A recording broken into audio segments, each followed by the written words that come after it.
Hi, my name is Rian Malig, and I'm a fourth-year law student at Carleton University. For this project, we want to explore how local communities can take part in environmental stewardship and why it matters. Hi, I'm Arsen, and I'm a fourth-year law student at Carleton. Our focus today is on Alice Wilson Woods, a beautiful natural area that, like many green spaces in Ottawa, are facing some challenges with invasive plant species. These plants may seem harmless at first, but they present serious consequences for native ecosystems.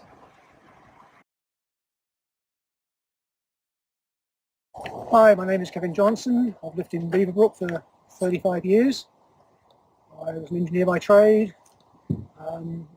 Reason I got involved in woods, basically my upbringing, home back in Britain, we were always out in the woods. Parents made us know what the birds were, what the trees were, and sort of brought it along here. I also lead the Friends of Alice Wilson Woods volunteer group.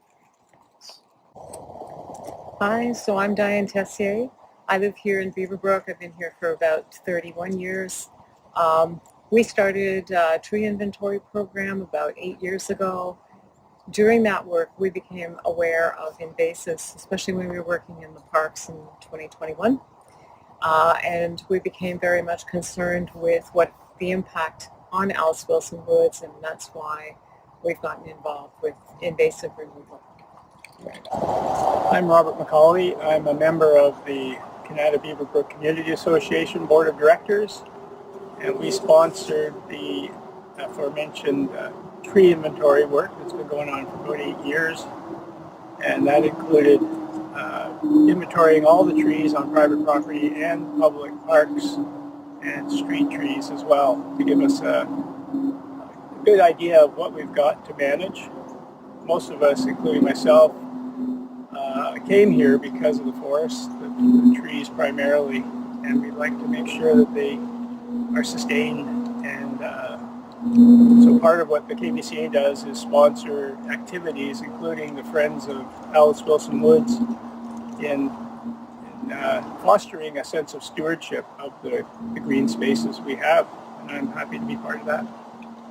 Hi, I'm Pam Jordan. I'm a newcomer to Beaverbrook. I moved here about 17 months ago, and I used to be an international relations professor, and I often told my students to think globally but act locally. And in doing so, I decided to help out with the tree inventory and to get involved in learning about invasive plants. So I'm really proud to be a part of this group.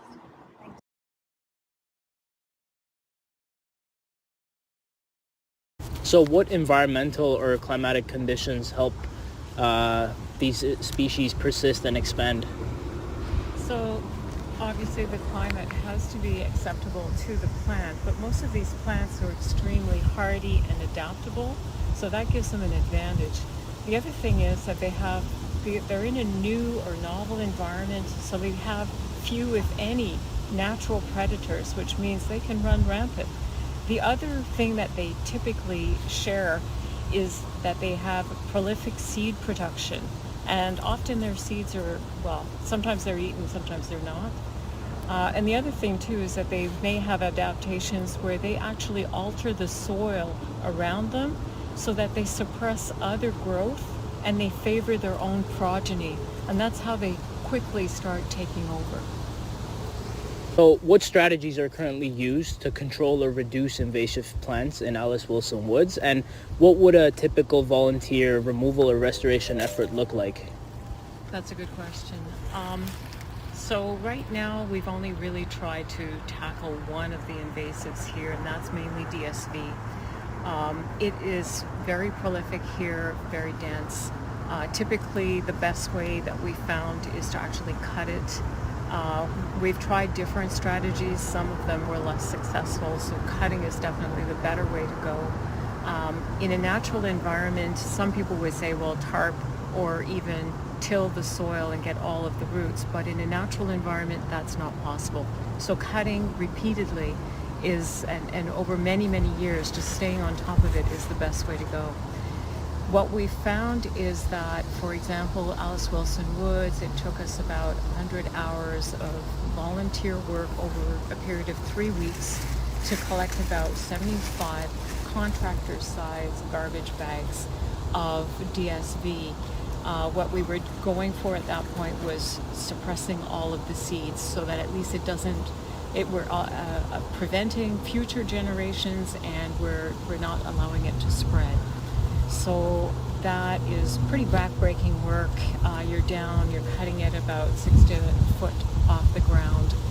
It forms thick mats, so you're literally slicing it. You have to wear a hazmat suit, eye protection. The sap can cause some people desensitized to it, so it's another precaution you have to be aware of. And the bags of the foliage and the seeds have to be dealt with separately from regular compost, because they would just tend to spread wherever that compost gets spread. Yep. So they require special handling. Municipal waste or special handling. Right. So we've been connecting with the city to see if they could lend a hand with dealing with 75 bags of toxic waste. And they're coming around. Nice. So longer term, we're only recently set up this Friends of Alice Wilson Woods group. Actually, most volunteers set up, so there's typically two challenges. One is volunteers, and the other is bureaucracy. In the days of Facebook, you tell everybody what you're going to do, and 50 people say, yeah, that's great, I'm in. And then the 3 turn up for the first event, and so we then sort of have to look at how you can engage people. And there's a classic thing about engage by education, and the idea there that, you know, if people just walk through the woods, that's one thing. If they walk through the woods and they see tags that say this is an oak tree, they think, well, you know, and then maybe the kids particularly sort of say, Mum, that's an oak tree, and then you start to get people more involved in that. And then the other way is, as you've seen with the benches, which is to do projects that are useful to the community and give you as a group much more visibility. On the bureaucracy side, you've mentioned this is a fairly new thing for this area, and certainly the whole, I mean, invasive species has become a bit of it was a niche thing until the last 5 years really, when it's really expanded. So there are groups around here that are much way further ahead than we are. The problems are the same. Bureaucracy, biggest issue always is liability. As soon as you tell somebody in any level of government, you know, we're going to send people out into the woods and they're going to trip over trees and they're going to dig up, they're going to cut down trees and they're going to pull up, you get, oh, Right.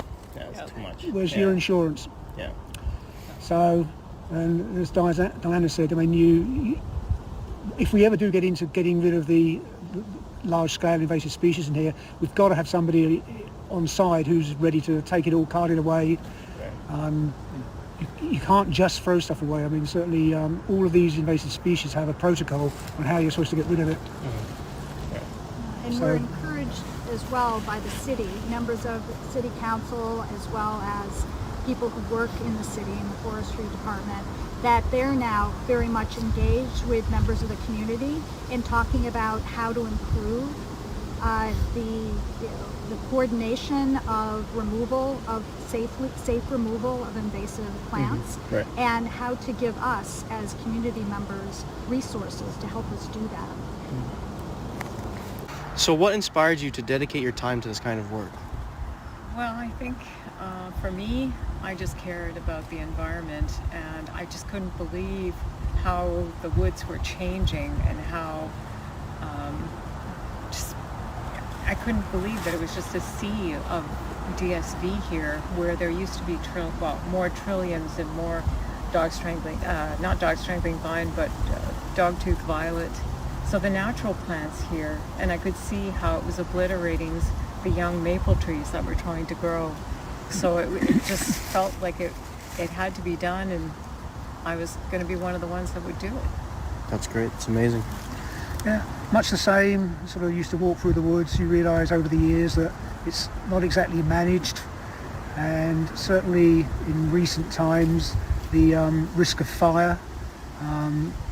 We know that there's often cigarette end fragments all over the place. It's not going to take much. So just thought that somebody needs to be a steward for the woods and try and get people engaged, involved and worried about its long-term viability. This is a precious resource here. Just sitting in the woods as we are now, enjoying nature, and we don't want to see it lost. Yeah. Or developed into something else. And for me as a newcomer, it's a way for me to feel like I'm more a part of the community and helping out in some way that I think will have a lasting legacy. Yeah. Sounds good, guys. Kevin touched on it when he mentioned education and awareness, and I think with that will become engagement of like knowledge helps to draw people in when they see what's going on and what could be changing for the better, for the worse, and the importance of volunteers in taking some sense of ownership and coming forward to work on things. And Diane and I have been involved in, and so has Kevin, actually Pam as well, all four of us in the tree inventory work that we've been doing, and we've seen that going house to house, resident to resident, how important it is to get some information in the hands of the residents, and they start to appreciate the way things are and what other people are doing, and next thing you know, they're participating as well in this kind of volunteer work.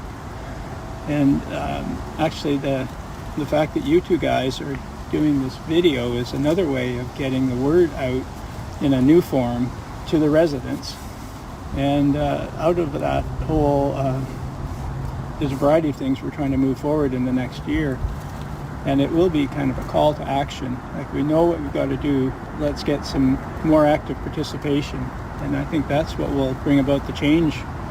The change being more people, more volunteers, more new ideas, like we're seeing this year. Stewarding our environment. Stewarding the environment, yeah. And be the change you want to see. Yep. That's a good catchphrase.